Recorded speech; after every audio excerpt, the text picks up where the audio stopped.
Bismillahirrahmanirrahim. Assalamualaikum warahmatullahi wabarakatuh. Hari ini insyaAllah saya ingin berkongsi sedikit berkenaan dengan tazkirah ringkas berkenaan dengan Ramadan Al-Mubarak. Sahabat-sahabat yang dikasihi Allah sekalian, seperti mana kita tahu Ramadan merupakan bulan yang memberikan begitu banyak keberkatan dalam hidup kita, dan bulan yang memang kita tunggu-tunggu saban tahun. Dan bulan Ramadan ini adalah bulan yang Allah turunkan Al-Quran, seperti mana yang disebut di dalam Al-Quran, Syahrul Ramadan alladhi unzila fihi Al-Quran hudan linnas wa bayyinatin minal huda wal furqan.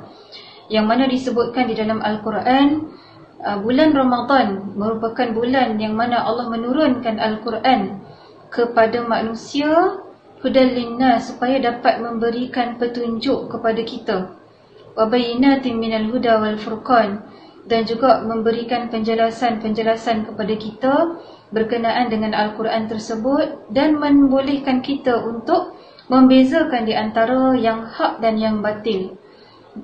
Dalam ayat Al-Quran ini menunjukkan juga penurunan Al-Quran itu berlaku secara sekaligus di malam Lailatul Qadar, diturunkan ke langit dunia secara sekaligus, dan turun kepada Rasulullah SAW secara beransur-ansur selama tempoh 23 tahun. Bila sampai sahaja bulan Ramadan, kita semua tertunggu-tunggu. Sebab apa? Sebab Ramadan ini, dengan datangnya Ramadan kepada kita, maka tertutuplah pintu-pintu neraka, terbukalah pintu-pintu syurga kepada kita, dan juga dibelenggu-belenggu syaitan. Terbuka pintu syurga kepada kita ni sebab apa? Sebab Ramadan ni menjadi asbab untuk kita lebih berminat, untuk membuat kebaikan. Kita suka nak buat amalan, kita lebih suka nak bersedekah, kan? Kita juga membaca Al-Quran dengan lebih banyak dalam bulan Ramadan. Kita kejar-kejar nak baca Al-Quran.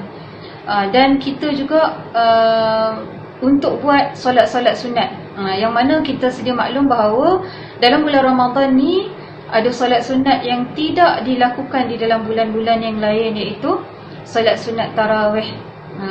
Dan kita dalam bulan Ramadan, kita melakukan ataupun melaksanakan solat sunat tarawih ni, kalau kita perasan proses dalam bulan Ramadan ini sebenarnya banyak berlaku proses pendidikan. Terutama sekali jika dalam bulan Ramadan kita dah biasa membaca Quran, kita dah biasa solat sunat duha, kan? Kebetulan dan rezekinya Ramadan pada kali ini kita hadapi dalam keadaan kita tidak boleh keluar daripada rumah, kan? Kita berada dalam tempoh PKP ni, masjid-masjid pun ditutup.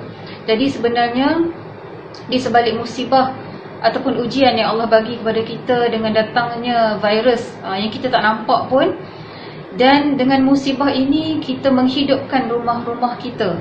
Kita hidupkan rumah kita untuk amal ibadat. Maksudnya amal ibadat dalam bulan Ramadan masih boleh kita teruskan walaupun kita tak dapat beriktikaf, kita tak dapat solat jemaah di masjid. Bulan Ramadan ini kalau kita tengok ada banyak aspek pendidikan ataupun tarbiyah yang Allah bagi kepada kita dalam bulan Ramadan. Antaranya apa?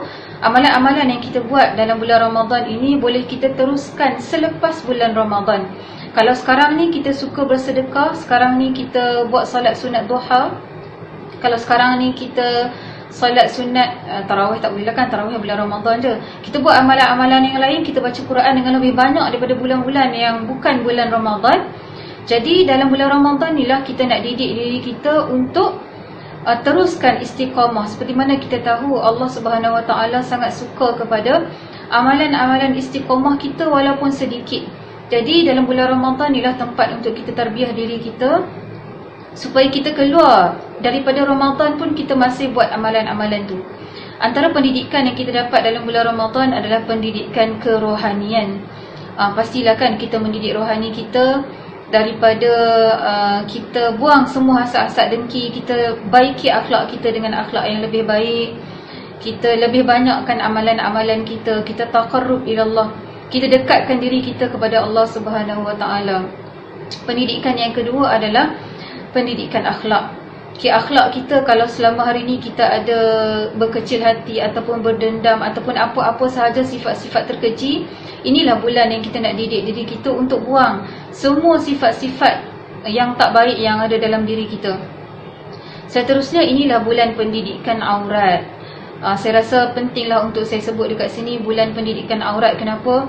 Kalau jika sebelum ni di luar bulan Ramadan kita tidak menutup aurat dengan sempurna, inilah bulan untuk kita didik diri kita, untuk kita latih ahli keluarga kita untuk sama-sama kita jaga aurat dengan sempurna. Okey, kita pastikan atuk, ayah, suami, adik lelaki, bapa saudara, kita pastikan wanita-wanita kesayangan kita, anak-anak kesayangan kita, gadis-gadis kesayangan kita yang berada di rumah kita ataupun berada di sekeliling kita, dia orang ni menutup aurat dengan sempurna. Kita boleh pantau, contoh kalau kita pergi, kita naik tol kan, kalau kita tak bayar bayaran tol tu, kita boleh keluar tak daripada tol? Tak boleh kan? Jadi itulah, kita jadikan sebelum isteri, anak perempuan kita keluar daripada pintu rumah kita, kita cek dulu, adakah pakaian telah menutup aurat, adakah stokin telah pakai, adakah sarung tangan. Kalau kita baju kita tertutup macam ni, tak apalah. Kalau kita terbuka macam yang saya pakai sekarang ni, kita kenalah pakai sarung lengan ataupun sarung tangan atau stongan, macam-macam lah nama yang dipanggil. Apapun yang penting, inilah bulan untuk kita tarbiyah diri kita ke arah yang lebih baik. Seterusnya, pendidikan ibadah. Okey, inilah bulan Ramadan yang dapat mendidik kita, kita berlumba-lumba untuk melakukan ibadah kepada Allah Subhanahu Wa Taala. Dengan harapan kita keluar sahaja daripada Ramadan ini, kita akan menjadi insan yang baru. Sebab Ramadan dah mendidik kita jadi lebih baik kan. Jadi keluar daripada Ramadan, kita nak jadi insan yang lebih baik daripada sebelum ini, insya-Allah. Sekian dulu tazkirah ringkas daripada saya. Wallahu a'lam. Wassalamualaikum warahmatullahi wabarakatuh.